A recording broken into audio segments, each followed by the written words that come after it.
Okay, hey everybody, this is Charlie Dobbins, and this is the next version in the multifamily offer writing workshop. This one is going to be a little bit different because I had a conversation with one of the members of the Masterclass Elite program this past week, where he asked a couple of questions regarding a particular type of property, and I went through and explained the whole scenario, and I realized, geez, you know, that's something that I probably should teach on one of my next calls, and I figure it really is best taught during the offer writing workshop, because if you don't understand what this type of property means and entails, you'll never get to the offer writing stage with that particular type of property. What type of property am I talking about? I'm talking about what are called LIHTC properties, low income housing tax credit properties. As you can see right down here in the keyword on LoopNet, I have typed in LIHTC. Most of the large brokerage houses have a low-income housing tax credit division. It is a huge opportunity for those people that know what they're doing and know how to get into it. And the thing is, you need to be able to evaluate the broker's information so that you can make an offer the smart way. So we will not be going through the cash flow analyzer on any particular property.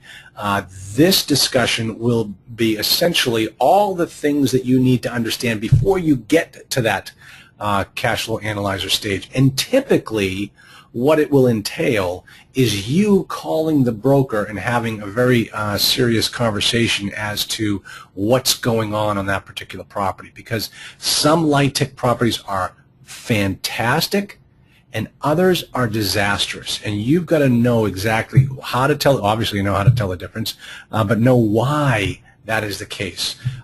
So let me show you what you do. You know, if you wanted to, you can just type in the LIHTC on the search bar for LoopNet and just hit search. Let me just make sure that you're all seeing my screen. Just confirm that is everybody seeing that? Let me just close this. I never pay any money for LoopNet. All right, so yeah, great. Okay, so you can see my screen. Great, excellent. So here we've got a whole bunch of different properties. There are only 9 or 21 listings for low-income housing tax credit properties.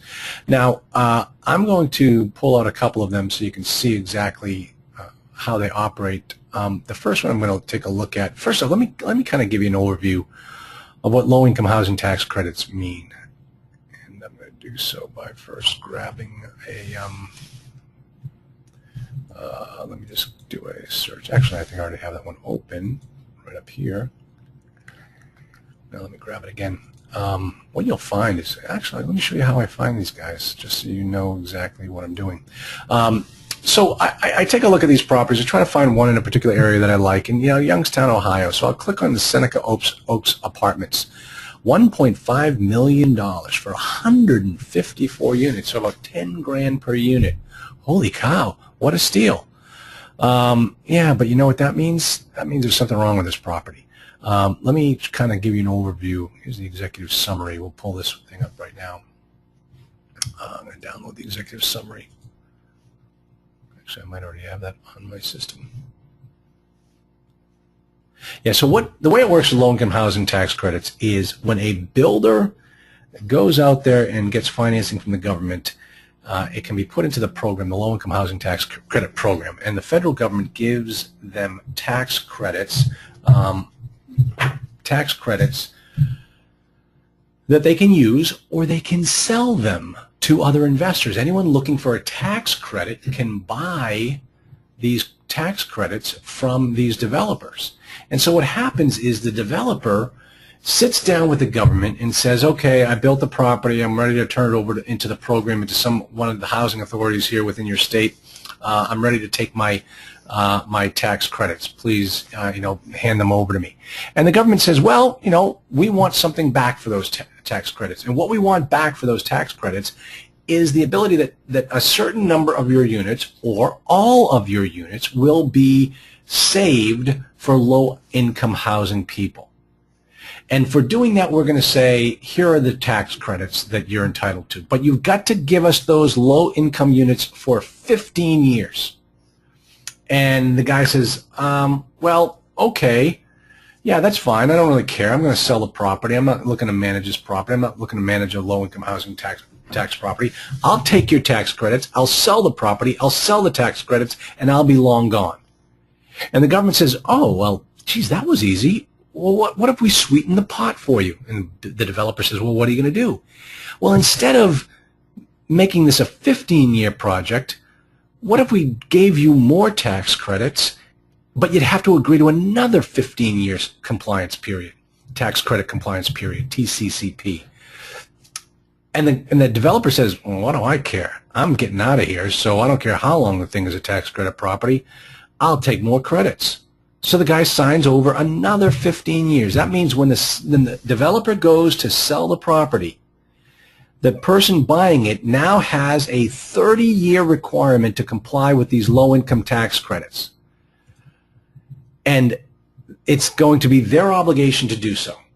Developer's long gone. He made his money. He sold his tax credits. He's gone. Now the new owner has got to comply with these requirements, low-income housing tax credit requirements. Now, the reason why I tell you that story, and I tell it to you in exactly that way, is because what you need to be aware of is that the brokers may try to bamboozle you, and trust me, it happens, may try to bamboozle you and say, hey, we got this low-income housing tax credit property that is coming out of the compliance period. And you think to yourself, oh, really? That's great. I love it when they come out of the compliance period, because then I can turn them into market rate properties. I'll explain to you what the typical calculation is for income requirements and how that impacts the rent. But essentially what it means is that right now all of these rents are essentially rent control properties. They're essentially rent control properties. And if they're coming out of the tax credit compliance period after 15 years, then you can go in there and over a 3-year period, you can build that market rents back, those rents back up to the market rents, and you've now got a fantastic property. Now, the issue is that when a developer tends to sell these properties, they don't sell them for a 15-year compliance period. They sign up for 30 years, and they go through the first 15, and then they go through the second 15. So it's very unlikely that you will be finding a property that only has one 15-year tax credit compliance period. Chances are very good that you're going to own this thing for 30 years before they take it out of the program. And that's exactly what happened to me. Is I got this actually with a client who might actually be on the phone call with us. This client brought me this deal, and it was oh my gosh, it was a beautiful property. It was fantastic. It was in Ohio, and I said, the broker sold it to us. It had 2 more years to go in the tax credit compliance period, and then it can be put into market rents. And these were amazing units and fantastic rents. And we thought, oh man, this is great. We should buy this thing, let it run for another couple of years, and then we'll start moving everything to market rents, and the value of the property will double in 5 years. The value of the property will double. But then I realized, I thought to myself, geez, you know, I really don't know all that much about low-income housing tax credits. I should probably do my homework and find out more about it. So I called the Ohio Housing Authority that handles all the low-income housing tax credits for Ohio, and I spoke to an attorney in their office who happened to know every single property that was in the program. And I said, well, I'm interested in maybe buying this property. It's coming out of the period. And he goes, well, what's the name of the property? I said, well, I really don't want to disclose. I went, hey, just tell me the name of the property. I know them all. I'm not going to cut you out. I said, okay, it's ABC Apartments. And he goes, that's not coming out of the program. I said, well, no, the broker told me that it's got 2 more years to go. He goes, no, that's got 2 more years to go for the first 15. They signed up for a second 15 years ago. So, no, that one's staying in the program. I said, really? Well, this broker was telling me that this thing was coming out of the compliance period, and therefore I was interested. Now I'm not so interested anymore. But, you know, I'll take my chances. So I made the broker an offer. And my offer was contingent upon the property coming out of the tax credit compliance period in 2 years. Now, according to what he told me, that's fine.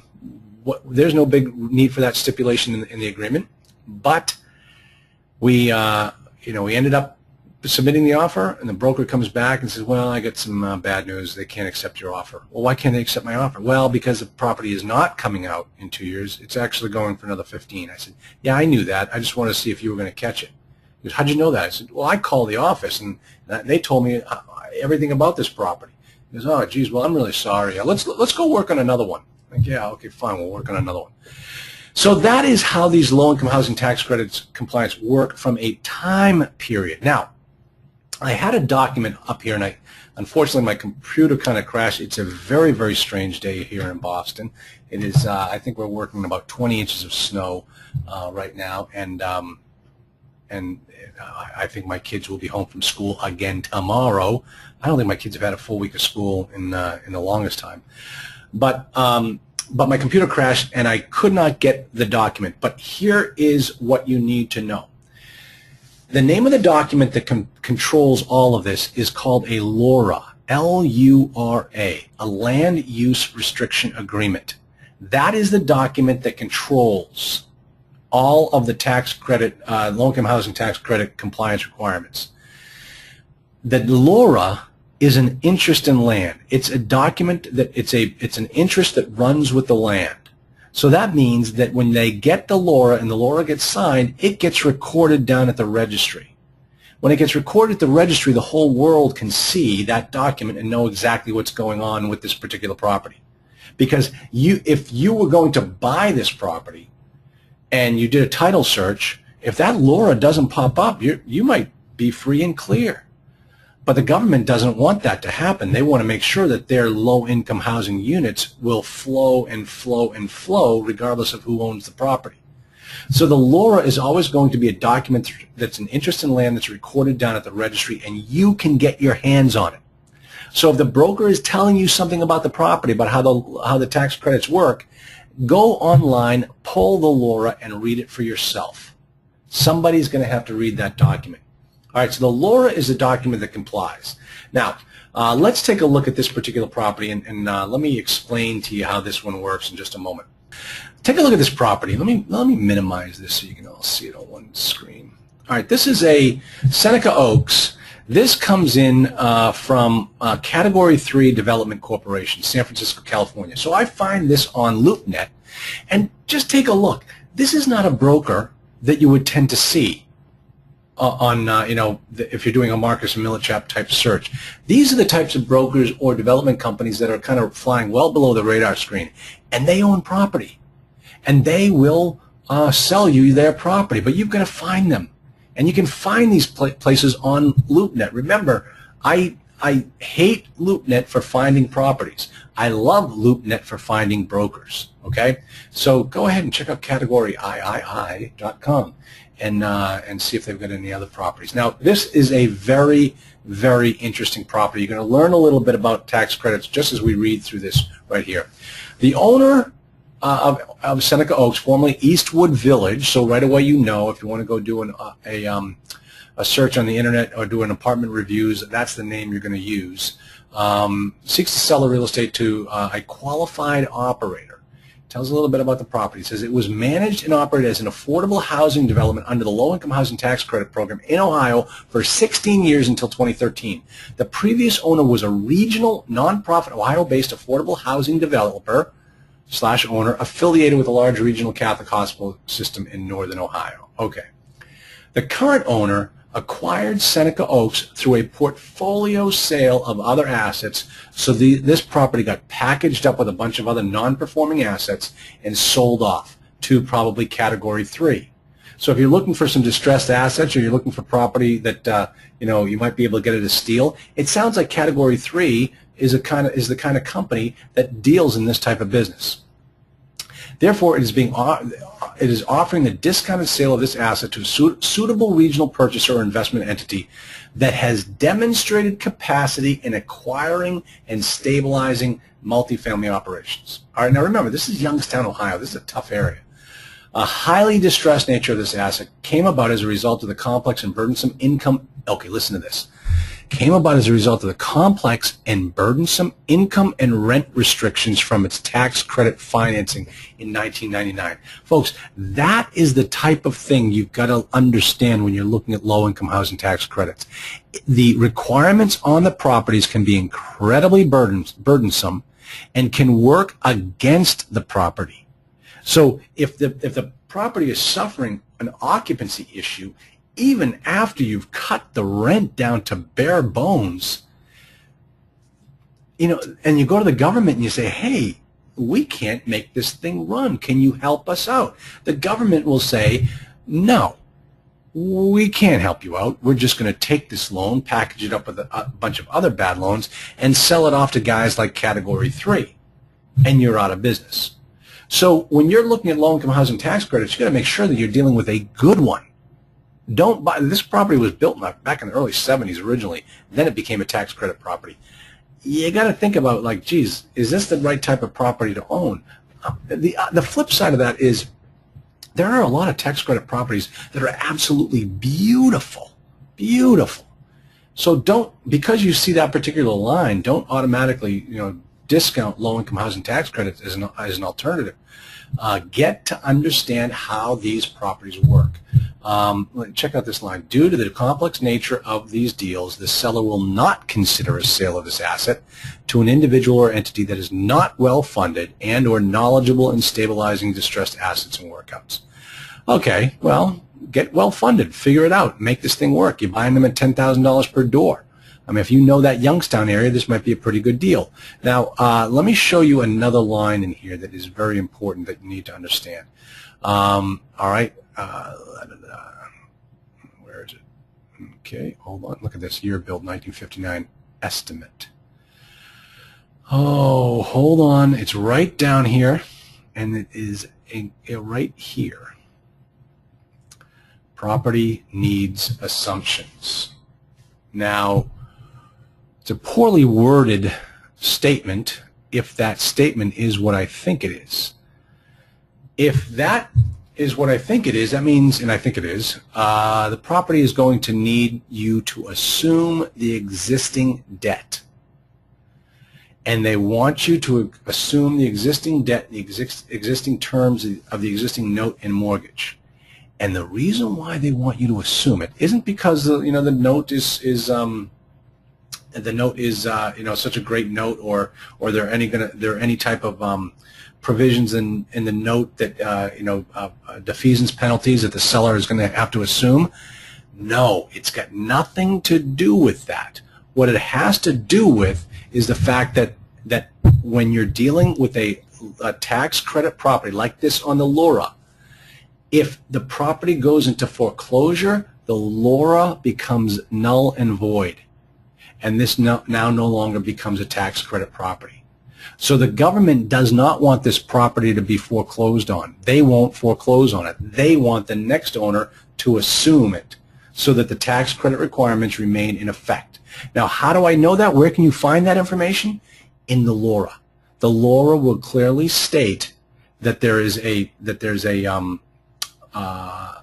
that if it goes into foreclosure, all bets are off. This property becomes a market rate property, and that's why the government says you got to assume the document. Okay, so and you might be thinking to yourself, well, the property failed. Why didn't they just foreclose on it? Because the government holds the note. They're in control of whether they foreclose or not. And if they know that if they foreclose, they're going to lose those people in the tax credits, they're not going to do it. They'll buy the note back at auction, but they won't foreclose, or they'll take the note back, almost like a deed in lieu type of thing from the existing seller, but they won't foreclose on the property. All right. Now, let me show you a little bit more about how this thing works. Getting a big feed. Let me see what's. I don't know where my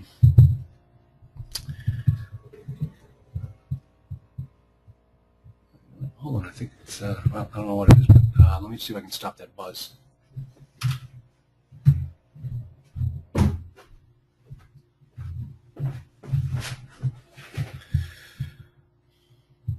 I think I fixed it. I think I fixed the buzz. Sorry about that, everybody. Let me go scroll down here and give you a little bit more color. basically this property is in huge distress, which is surprising that they let it get this far. Okay, they're not going to tell you the financials. Sorry, we're not going to use this as an example. I'm going to pull out another property here for you, where you can see exactly. And look at this. Just check out these. Let me just grab this. Copy. All right, take a look at this particular website, Bradley Company. Who are they? These are brokers that I just found on the internet.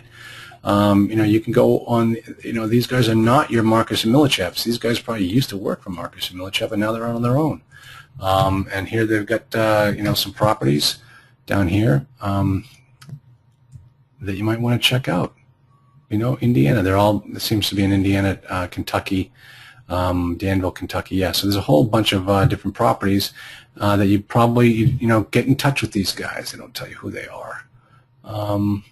But they tend to do more than just your typical,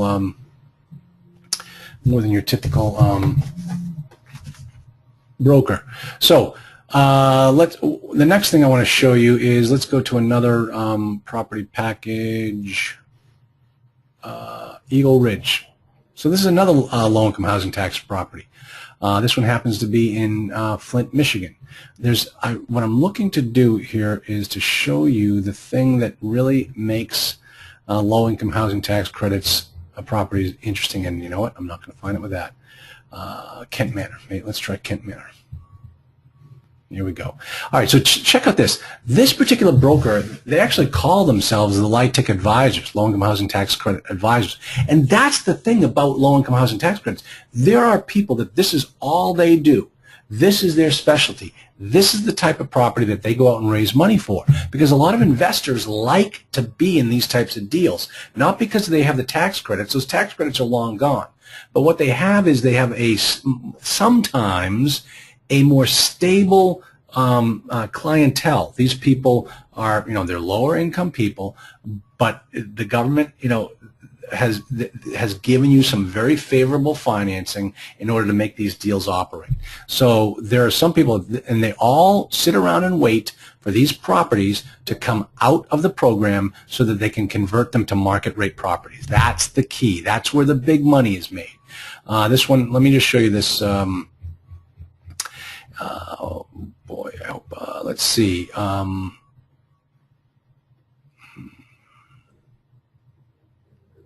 Yeah, as you can see right here, there is an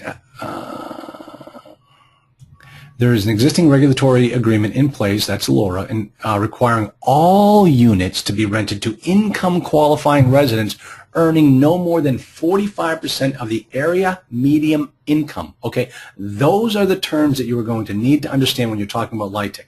AMI, what percentage of AMI? And so they will state for you, and it's the government tells you what AMI is, so you know what the requirement is of 45%, and that is the person's requirement for what they can rent, and whether they can rent your units from you. So right away you're given, not only is it hard to rent units in the first place, but now you just added another burden to the renting by the fact that only certain people can get in there and that can rent these types of units. And as you can see, there are all the qualifying residents are provided by the Washington State Housing Finance Commission, which would be like the equivalent of a Section 8.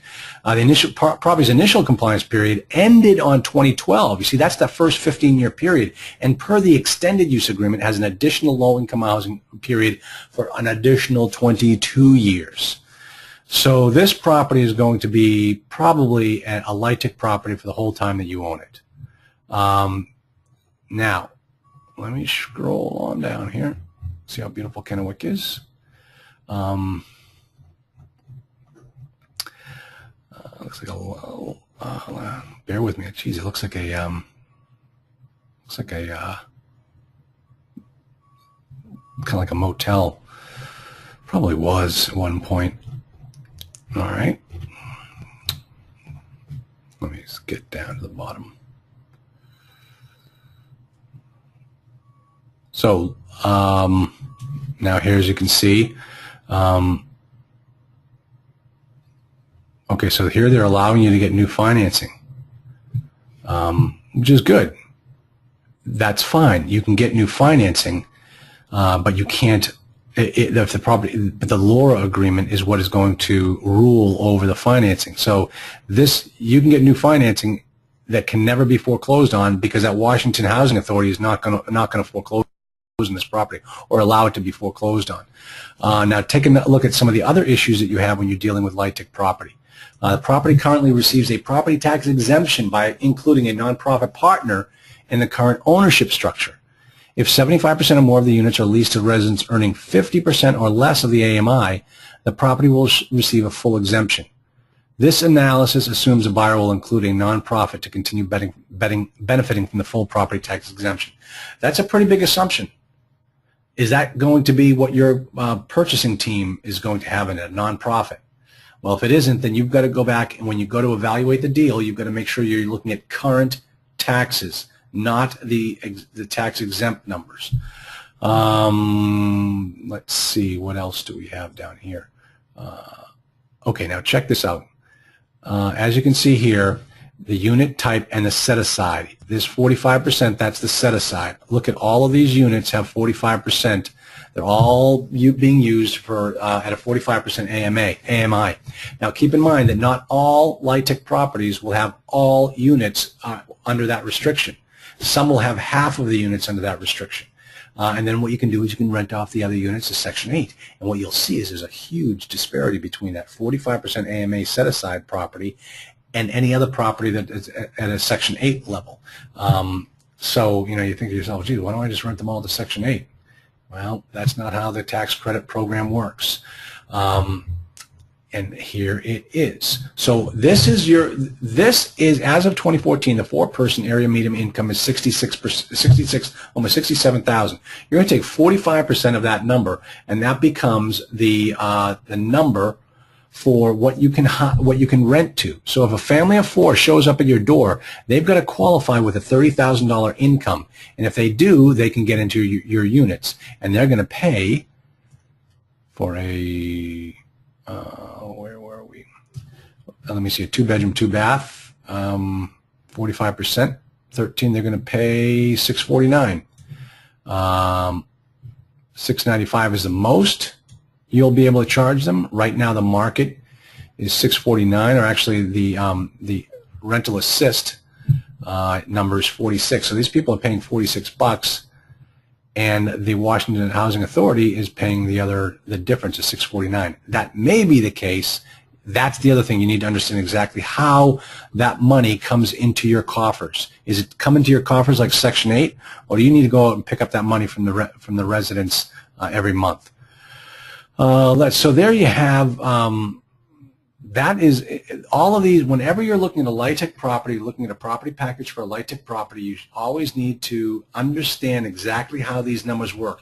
The property that I was looking at with one of the students on this program, and folks, you know, if you're working on any deals, if you're looking at any properties, and you need some help, just shoot it on over to me, and I'll make sure that it gets taken care of. That I help you come up with a plan on what to do with that particular property. The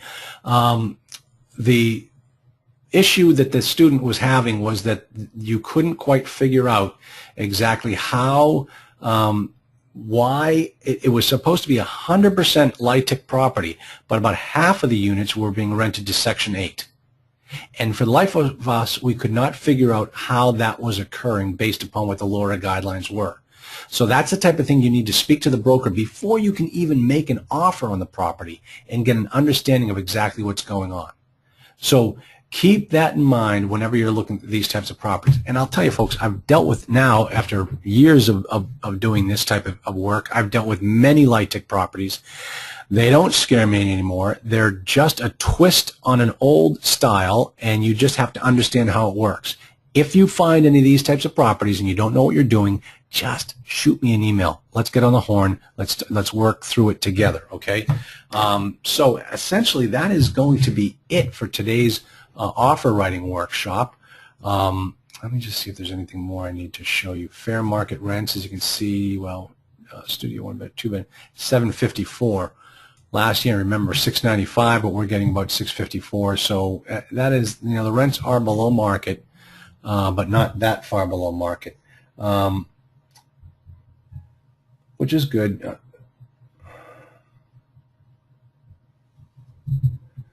Okay, let's see. There's some of the other properties. Okay, just your typical standard broker package. So that is it. Read Allura. Go online.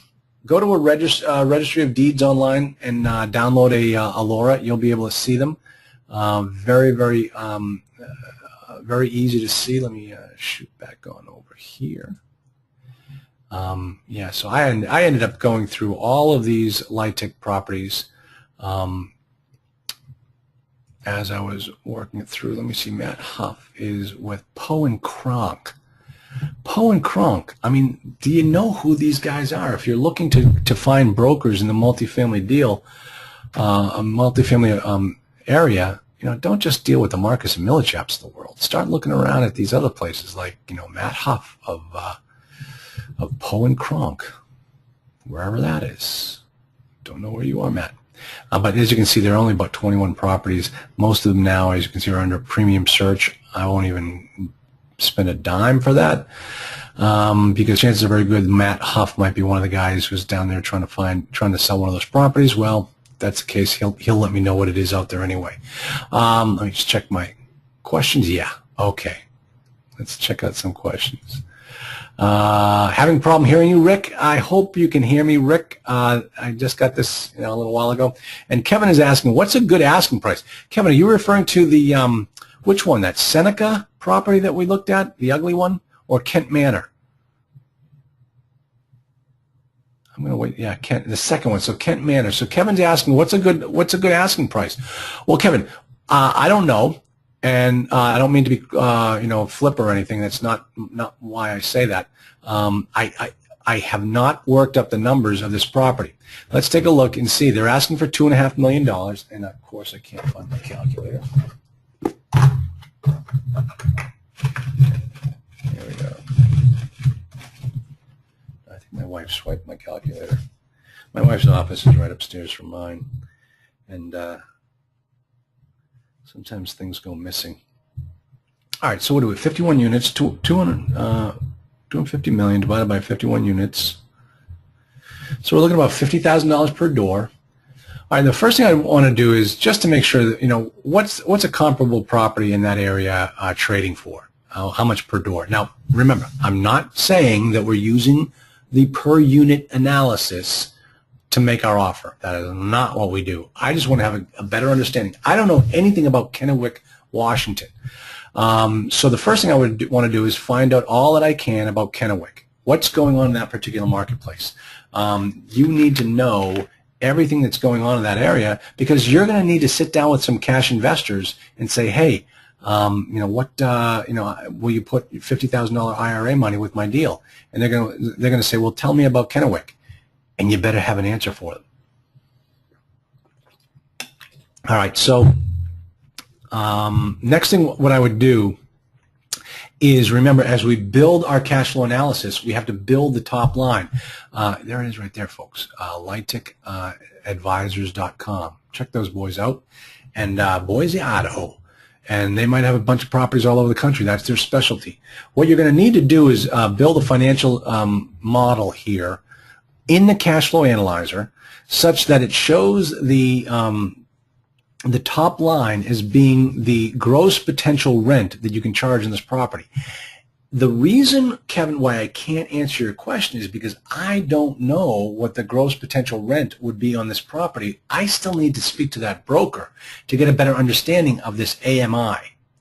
Because if I can look at it and I know that these are the rents that people are paying, and then I've got that UA, which is essentially the copay for their rent, I need to add those two numbers together. But remember that the reason why I couldn't do this with this student the other day is because we had such a question regarding those Section 8 units that were being rented out at such a larger rate, even though they told us that the whole property was under a tax credit restriction.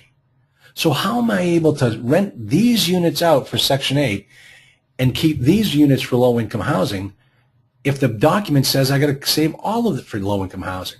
Well, I better get an answer to that question before I can even calculate what the gross potential income is on the property.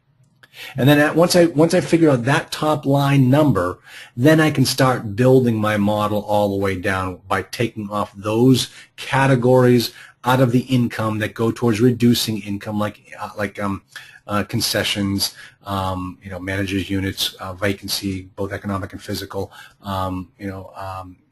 loss to lease. All of those numbers go towards getting me down to my gross collected rent. And then from there I can come off using the income numbers and my rules of thumb for income, and then come up with the NOI. And then because I've become such an expert on low-income housing tax credit properties in this part of Washington, I know what the cap rate should be for this property. So once I know the NOI and I know the cap rate, boom, that's how I come up with my asking price. And these guys are asking $2.5 million, remember? But what do I always say? What do I say about the asking price of a multifamily property? I'm going to, if you know the answer, type it into the question box. Some of my students know exactly. Let me see. What do I say about the asking price on a multifamily? It's a lie, Ted. I love you, Ted. Ted was right. The biggest lie in multifamily is the asking price. So if I do all of that analysis that I just described to you, and I come up with a number of 1.8 million, and they're asking 2.5, what's my offer going to be? 1.8. That's the number. I can support a 1.8. I can go back to the broker and say, hey, here's my NOI. Here's my cap rate. Here's the price. 1.8. You guys are asking 2.5. What gives? Why do you think your property is worth so much more? Are you on oil? No, you're not. Then where's the extra value coming from? It's there. They have to be able to justify that 2.5. Because remember, your biggest investor is your bank. And the bank is not going to allow you to get into a bad deal. The bank is going to say, hey, we just ran the numbers, and this property is only worth 1.8. So we will not allow you to buy this property for 2.5. So you've got to go back to the seller and say, hey, justify your 2.5, because even my bank can't get to that number. So that's how we figure out what the number is, and that's how we make the offers. We don't care what they ask for. It's what works for us. Okay, Kevin then goes on to ask, he's curious as to what the NOI is with the LIHTC in place compared to the asking. Okay, right, exactly. That's kind of what I think I kind of went through. The LIHTC is going to tell you what the restrictions are on the property. The restrictions are going to run with the land. So they're always going to be an interest in land that is recorded with the deed. And it's going to clearly state what you can charge for income. That's essentially all the LIHTC is going to talk about, is the limitations on the income, their income requirements on the property. It's not going to talk about the expenses. It's not going to talk about the vacancy. It's not going to talk about the loss to lease. It's not going to talk about any of those things. It's only going to talk about that top line number. And that is where you're going to start. Then you're going to work your way down the list and come up with a bottom line NOI. So the LIHTC starts you off at the top. The NOI is what you end up getting at the bottom, and then it's the NOI that is ultimately the value, the variable in the equation for the purchase price. Okay. Oh, yes. Hey, listen, Rick just asked the question, can I post a LIHTC on the website? That's a great point. Let me do that. I apologize. The reason why you're not seeing it right now is because my computer kind of crashed and I hadn't saved it online. I will go back online. I will, when we redo this, when I post this recording up on the group coaching call, I always have sections down there for documents that I used on this particular call. I will attach a LIHTC to that, to the recording of the group coaching call. Great point, Rick. I appreciate that. And then I got Kevin asking me the question, generally, aren't Section 8s low income? Yes, they are. They are. But remember, there's a whole bunch of different types of low income programs out there. All right, not all of them are Section 8s the way you might understand them. Section 8 sometimes are called, have a voucher, and then the voucher walks around the marketplace and finds a home. So that's a Section 8 voucher. But then you can have what are called project-based Section 8s, which means that in the whole entire property, every single unit is a Section 8 unit, which means that the only people that can live there are people that have qualified for Section 8. And then they can go in and just move right on in. But when they leave, they don't take anything with them. That project remains a Section 8 project. So that's another type of Section 8. Then you've got like rental assist or what I call RD properties. Rural development has what I call rental assist properties, which means that the USDA, instead of HUD, is now giving out vouchers for people to get into low-income housing. And then now you've got low-income housing tax credit properties. Well, the project-based property and the Section 8 voucher, beneficiary property, they didn't get any tax credits. So they're required to go out there and make it based upon what the market is. But then a tax credit property got a benefit. They got to be able to sell these incredibly lucrative tax credits. If a guy's got a big, huge tax problem, he can go on the secondary market and he can find tax credits to buy. So if he owes $1 million, he goes out and buys $1 million worth of tax credits for $500,000. The developer gets the $500,000 cash. This guy gets $1 million tax credit, and he saves himself a ton of dough. That's how it works. It's another government scam. Oh, I'm gonna shut up right now before my libertarian ways start to take over. Okay, so I think I've answered all the questions. I will be putting this up. It'll probably be up based upon what's going on here with the weather. This call will probably be up before the end of the night, before the end of the day. I'll have it all recorded, and then you can see all these documents, and I will have a Laura up there. Great idea, Rick. And if anybody is working on any deals that they need any help with, that's what we're here for. We're here to help you gain confidence in submitting offers, gain confidence in what you need to do in order to get that first deal done. So definitely use us, folks. That's what we're here for. So, hey, everybody, I hope this was an informative call. We'll probably be getting back to our regularly scheduled programming where we actually go through an entire property package and I make an offer on that property package during these workshops. And if you're working on anyone or you want to see how I evaluate one of the properties you might be looking at, send it on over and ask me to do it on the next workshop call. I'd be more than happy to do it for you. So, hey, everybody, have a great, safe week. Hopefully, I'm looking out my window. It is an absolute whitewash out there, and I'm just longing for my Charleston days where I spent with my buddy Rick Brace. And, yeah, so, yeah, one of these days. All right, everybody, have a great day, and we'll talk to you later.